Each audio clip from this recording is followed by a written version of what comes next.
Below is a concise but comprehensive executive-level summary of Soros on Soros, Staying Ahead of the Curve, 1995. This book is structured as an extended interview in which George Soros explains his thinking, his trading philosophy, his political views, and the logic behind his theory of reflexivity. Summary: Soros on Soros, Staying Ahead of the Curve. 1. Purpose and structure of the book. The book is a conversational exploration of Soros's worldview. Rather than presenting a single narrative, it offers thematic discussions about his investment philosophy, the reflexivity framework, his views on open societies, politics, and global capitalism, his philanthropic strategy, his personal background and motivations. It is part memoir, part theory, part policy manifesto. Number 2, core concept, reflexivity. Reflexivity is the central intellectual contribution in the book. Key points. Markets are not in equilibrium. Market participants operate on imperfect assumptions and biases. Perceptions influence fundamentals. When perceptions change, they can alter real-world outcomes, e.g., boom-bust cycles. Feedback loops matter more than fundamentals alone. Prices influence behavior, behavior influences fundamentals, and fundamentals influence prices again. Expectations create instability. This idea is what Soros claims allowed him to anticipate major market dislocations, including his famous short of the British pound in 1992. Number 3, investment philosophy. Soros highlights several pillars of his trading approach. A. Fallibility. Traders are human, and human thinking is flawed. One must constantly reevaluate and challenge beliefs. B. The critical moment. He focuses on turning points in markets, the moments where feedback loops flip direction. C. Risk management. He is less interested in being right than in finding asymmetric risk-return setups, where, when he's correct, he wins big. When he's wrong, losses are cut fast.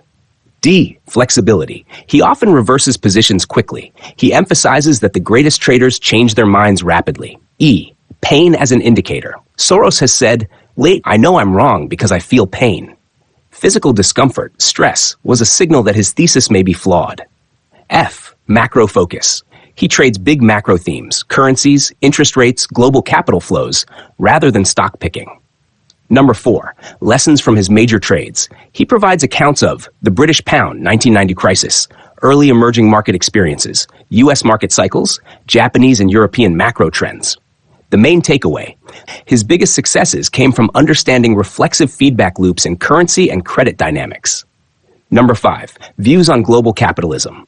Soros argues that unregulated financial markets produce boom-bust cycles, excessive leverage, systemic risk, social inequality. He believes financial markets require strong institutions and regulation, not laissez-faire ideology. His concerns foreshadowed themes that would later be prominent in the 1997 Asian financial crisis and the 2008 crisis. Number 6, the open society philosophy. Drawing from Karl Popper, Soros discusses why he funds pro-democracy initiatives, the dangers of dogmatic systems, whether communist or overly capitalist, the need for transparency, fallibility, and institutional checks. He views philanthropy as a way to promote flexible, pluralistic societies. Number 7, personal background insights. Soros talks about growing up in wartime Hungary, surviving under both Nazi and Soviet regimes, his early career in finance, the role of uncertainty in shaping his worldview. His experiences with authoritarianism influenced both his trading, skepticism of consensus, and his philanthropy. Number 8, staying ahead of the curve. This phrase refers to recognizing shifts before the crowd, acting decisively, understanding when prevailing narratives are about to break, using reflexivity to anticipate structural changes, not just price changes. He stresses intellectual independence, continuous learning, and emotional discipline. Number 9, key takeaways. For markets are inherently unstable because beliefs shape reality. Large speculative moves are amplified by feedback loops. Flexibility, humility, and risk control are essential. For society, open societies must embrace uncertainty and correct errors. Unregulated markets can threaten political stability. Philanthropy can serve as a counterweight to social fragmentation.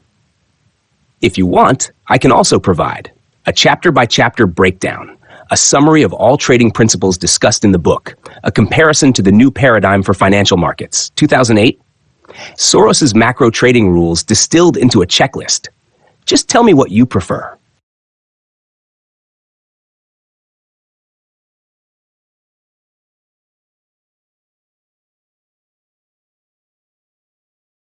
Below is a structured, chapter-by-chapter breakdown of Soros on Soros, Staying Ahead of the Curve, 1995. The book is organized as a series of in-depth interviews rather than traditional chapters, but it follows a consistent thematic progression. The outline below reflects the book's actual internal structure and topic groupings. Chapter-by-chapter breakdown. Part 1, Philosophy and Theory. Chapter 1, My Life and Outlook. Soros reflects on his background in Hungary, survival during World War II, and how early exposure to authoritarianism shaped his worldview. He introduces the concept of fallibility, humans hold incomplete and biased perceptions, and explains how this realization underpins both his investing and his political philosophy. Chapter 2, The Concept of Reflexivity. The core theoretical chapter. Soros explains why classical economics' equilibrium model is unrealistic, how market prices influence fundamentals, not just the other way around. Positive feedback, self-reinforcing, versus negative feedback, self-correcting processes.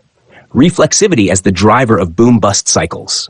He argues that markets do not gravitate toward equilibrium. They swing through instability because participants' perceptions become part of the outcome. Chapter 3, Boom-Bust Processes, builds on reflexivity with real market mechanics, how biases form among participants, how narratives feed on price action, how a trend accelerates until it becomes unsustainable, the twist point where perceptions reverse and the bust begins. Soros maps the anatomy of a typical bubble. 1.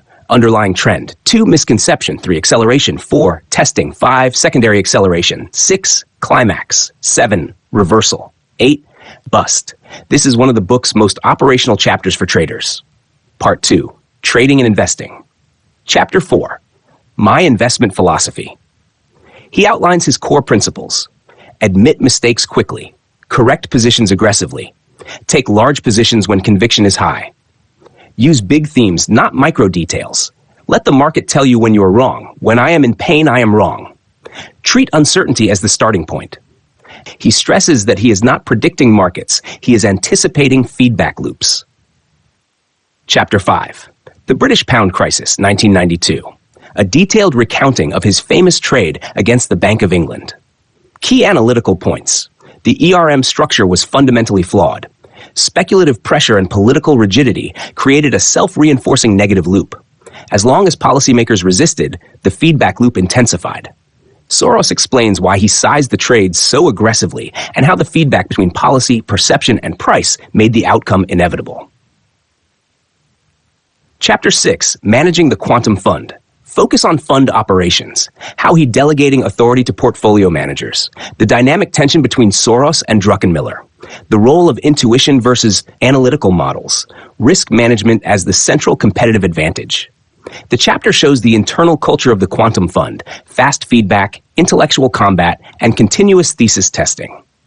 Chapter 7, Trading Stories and Lessons.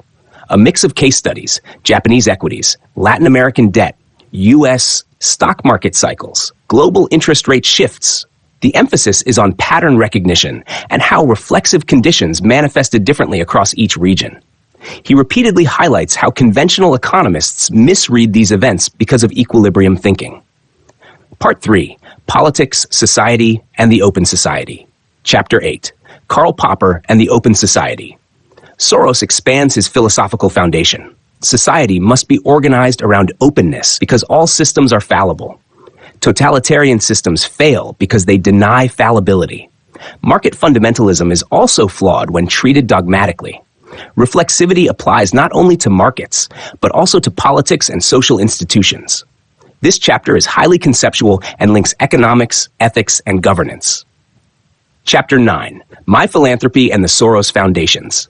Details the goals and structure of the Open Society Foundations, support for democratic transitions, media independence, education, minority rights, and civil society, work in Eastern Europe, the former Soviet Union, South Africa, and the Balkans.